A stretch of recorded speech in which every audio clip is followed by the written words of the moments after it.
عربوں کا مشہور بت جو صفا مروہ پہاڑی پر پوجا جاتا تھا، یہ وہ بت تھے جن کو لوگوں نے اپنے ہاتھوں سے نہیں تراشا تھا، بلکہ یہ دونوں جیتے جاگتے انسان تھے۔ انہوں نے ایسا کیا جرم کیا تھا جس کی ان کو اتنی بڑی سزا ملی؟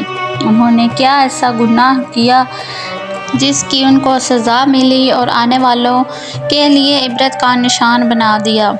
جب سے خانہ کعبہ کی تعمیر ہوئی، تب سے لے کر آج تک جس نے بھی خانہ کعبہ کی بے حرمتی کی یا بے حرمتی کرنے کی کوشش کی، تو اللہ تعالیٰ نے ان کا وہ حشر کیا کہ رہتی دنیا تک وہ عبرت کا نشان بن گئے، پھر چاہے وہ دنیا کا طاقتور بادشاہ ابرہہ اور اس کا طاقتور ہاتھیوں کا لشکر ہی کیوں نہ ہو۔ اس کے علاوہ تاریخ میں اور بھی کئی ایسے واقعات ملتے ہیں کہ جنہوں نے کعبہ شریف کی بے حرمتی کی اور اللہ نے ان کو دردناک عذاب دے کر تباہ و برباد کر دیا۔ اس کی ایک مثال اصاف اور نائلہ ہے۔ اصاف بن یالا اور نائلہ بنت زید دراصل قبیلہ بنی جرہم کے ایک مرد و زن تھے۔ نائلہ ایک خوبصورت اور حسین لڑکی تھی جو اپنے قبیلہ میں یمن کے علاقے میں رہتی تھی۔ یہ خوبصورت حسینہ تھی جو اپنے قبیلے میں اپنے جسم کی نمائش کیا کرتی تھی۔ وہ فاحش لباس پہن کر گھر سے نکلتی تھی، ہر کوئی اس سے تعلقات کا خواہشمند تھا۔ جب وہ فاحش لباس میں گھر سے نکلتی تو ارد گرد کے مرد اکٹھا ہو کر اسے دیکھنے لگتے اور قبیلے کے نوجوان اس کے پیچھے لگ جاتے۔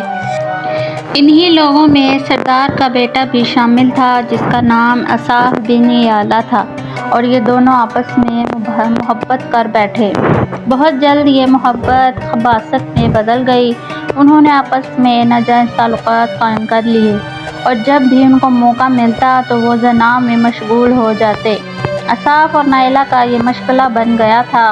اسی طرح یہ سلسلہ چلتا رہا، اور ایک دن ان کے ناجائز تعلقات کے بارے میں ان کے گھر والوں کو پتہ چل گیا، تو انہوں نے ان کے ملنے پر پابندی لگا دی۔ اس طرح ان دونوں کو ملنے کا موقع نہیں ملتا تھا۔ ایک دن کا واقعہ ہے کہ قبیلہ جرہم کا ایک قافلہ مکہ روانہ ہوا حج کی ادائیگی کے لیے۔ یہ دونوں بھی اس قافلے میں شامل ہو گئے۔ قافلہ مکہ پہنچ گیا۔ یہ حج کے ایام کے دن تھے۔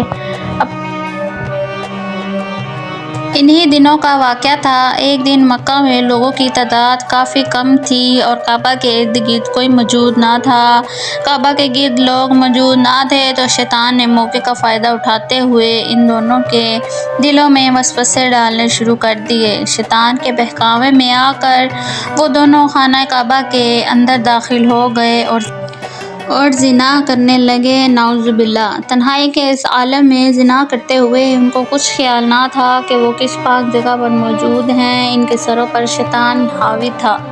ان کی اس خباثت اور کعبے کی بے حرمتی پر زمین اور آسمان لرز اٹھے، سمندر کی موجیں جوش مارنے لگیں اور اللہ کی طرف سے عذاب نازل ہو گیا۔ ہوا یوں تھا کہ جب وہ کعبہ کے اندر بدفعلی کر رہے تھے تو اللہ کے حکم سے ان بدبخت کی روحوں پر عذاب نازل ہوا اور ان کی روحوں کو قبض کر لیا گیا۔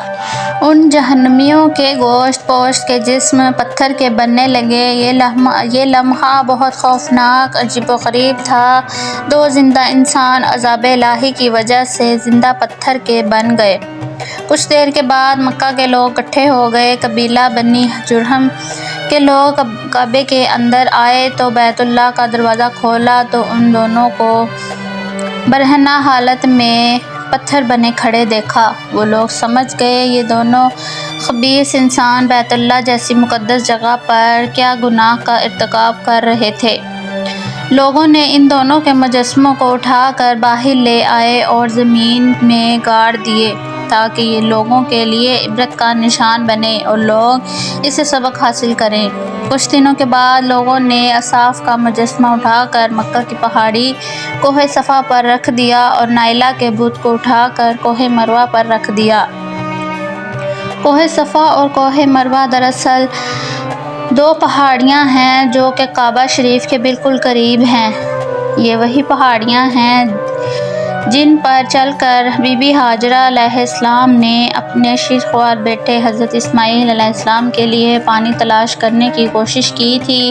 جب حضرت اسماعیل علیہ السلام پیاس کی شدت سے بے حال ہو گئے تھے تو اللہ تبارک و تعالیٰ نے ان کے پاؤں مبارک کے توسط سے آب زمزم جاری کر دیا۔ اسی لیے زمانہ قدیم سے یہ پہاڑیاں بڑی مقدس جانی جاتی ہیں اور حاجی ہر سال بڑے شوق اور جذبے کے ساتھ ان پہاڑیوں کا طواف کرتے تھے۔ اصاف و نائلہ کے بت کو ان پہاڑیوں پر رکھنے کی وجہ یہ تھی کہ جو لوگ بھی طواف کریں تو ان بتوں کو ایک ایک جوتا مارے۔ ایک دو نسلوں تک تو ایسا ہوتا رہا۔ اس کے بعد طے پایا کہ جو لوگ بھی صفا اور مروہ کی پہاڑیوں کا طواف کریں گے وہ ان لوگوں کو تھپڑ مار کر لعنت و ملامت کریں گے۔ یہ عمل بھی کچھ نسلوں تک چلتا رہا اور اس کے بعد لوگ ان کو ہلکا سا تھپڑ مار کر سہلا دیتے۔ آہستہ آہستہ یہ عمل بھی ختم ہو گیا تو زمانہ جاہلیت میں لوگ ان کو پوجنا شروع ہو گئے اور ان کی محبت کی داستانیں سنانے لگے۔ لوگ اس سے عبرت حاصل کرنے کی بجائے اس کی تعظیم کرنے لگے۔ عربوں نے جاہلیت کی بنا پر ان کو عشق کی علامت قرار دے دیا اور قبیلوں میں ان کے عشق کی داستان بڑے فخر کے ساتھ سنائی جاتی۔ آہستہ آہستہ یہ دونوں محبت کے دیوی اور دیوتا قرار پائے۔ 5ویں صدی تک ان دونوں پتھروں کو عربوں کے بڑے بتوں میں شمار کیا جاتا تھا کیونکہ لوگ ان کو سجدہ کرتے تھے اور ان کے آگے قربانی بھی چڑھاتے تھے۔ حضرت زید بن حارث رضی اللہ تعالیٰ عنہ بیان کرتے ہیں کہ زمانہ جاہلیت میں جب مشرکین مکہ بیت اللہ کا طواف کرتے تھے تو اصاف و نائلہ کے بتوں کو بھی چھوتے تھے۔ میں ایک مرتبہ آپ صلی اللہ علیہ وسلم کے ساتھ بیت اللہ کا طواف کر رہا تھا، لہٰذا میں جب ان بتوں کے پاس گیا تو میں نے ان کو چھوا تو آپ صلی اللہ علیہ وسلم نے سختی سے کہا کہ ان کو مت چھوؤ۔ میں نے دل میں سوچا کہ ان کو چھو کر دیکھتا ہوں کہ ہوتا کیا ہے جو لوگ ان کو چھوتے ہیں۔ آپ رضی اللہ تعالیٰ عنہ فرماتے ہیں کہ میں نے دوبارہ ان کو بتوں کو چھونے کی کوشش کی تو حضرت محمد صلی اللہ علیہ وسلم نے سختی سے سخت لہجے میں کہا، کیا میں نے ان کو چھونے سے منع نہیں کیا تو کیوں بار بار چھوتے ہو؟ میری اس حرکت پر آپ صلی اللہ علیہ وسلم ناراض ہوئے تو میں نے اپنا ہاتھ ہٹا لیا۔ حضرت زید بن حارث رضی اللہ تعالیٰ عنہ فرماتے ہیں کہ اللہ کی قسم میں نے اس کے بعد کبھی کسی بت کو ہاتھ نہیں لگایا اور میں قسم کھا کر کہتا ہوں کہ اللہ کے رسول صلی اللہ علیہ وسلم نے کبھی کسی بت کو ہاتھ نہیں لگایا تھا اور اللہ نے آپ صلی اللہ علیہ وسلم کو نبوت عطا فرما دی اور آپ صلی اللہ علیہ وسلم پر وحی نازل ہونے لگی۔ ایک دن رشد و ہدایت کا روشن سورج طلوع ہوا۔ آپ صلی اللہ علیہ وسلم نبوت کے عہدے پر فائز ہوئے۔ حضور پاک صلی اللہ علیہ وسلم نے دعوت و تبلیغ کا کام شروع کر دیا۔ 10 ہجری میں جب اللہ پاک نے عرب میں دین اسلام کو غالب کیا اور حضور پاک صلی اللہ علیہ وسلم نے مکہ کو فتح کر لیا تو آپ صلی اللہ علیہ وسلم حرم شریف میں داخل ہو گئے اور آپ نے اپنے چھوٹے بھائی حضرت علی رضی اللہ تعالیٰ عنہ کے ساتھ مل کر حرم میں موجود تمام چھوٹے بڑے بتوں کو توڑ ڈالا۔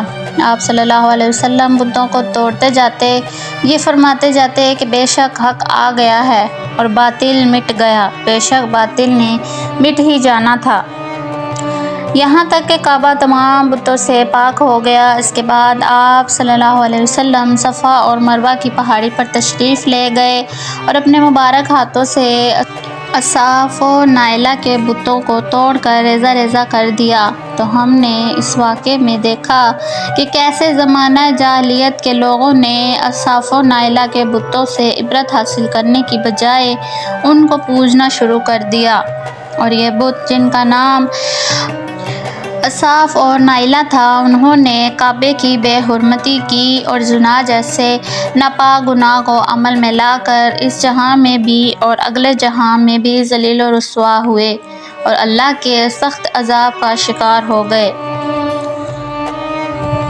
تو ناظرین کرام، ہم نے دیکھا کہ آج تک بھی جس نے خانہ کعبہ کی بے حرمتی کی یا اس کی بے حرمتی کرنے کی کوشش کی تو اللہ تعالیٰ نے اس پر اپنا عذاب نازل کر دیا اور ان پر اپنا قہر ڈال کر ان کو ذلیل و رسوا کر دیا اور دنیا میں دوسرے آنے والوں کے لیے عبرت کا نشانہ بنا دیا۔ اللہ تعالیٰ سے دعا ہے کہ اللہ تعالیٰ ہمیں نیک اعمال کرنے کی توفیق عطا فرمائے اور گناہوں سے ہمیشہ بچائے رکھے۔ آمین ثم آمین۔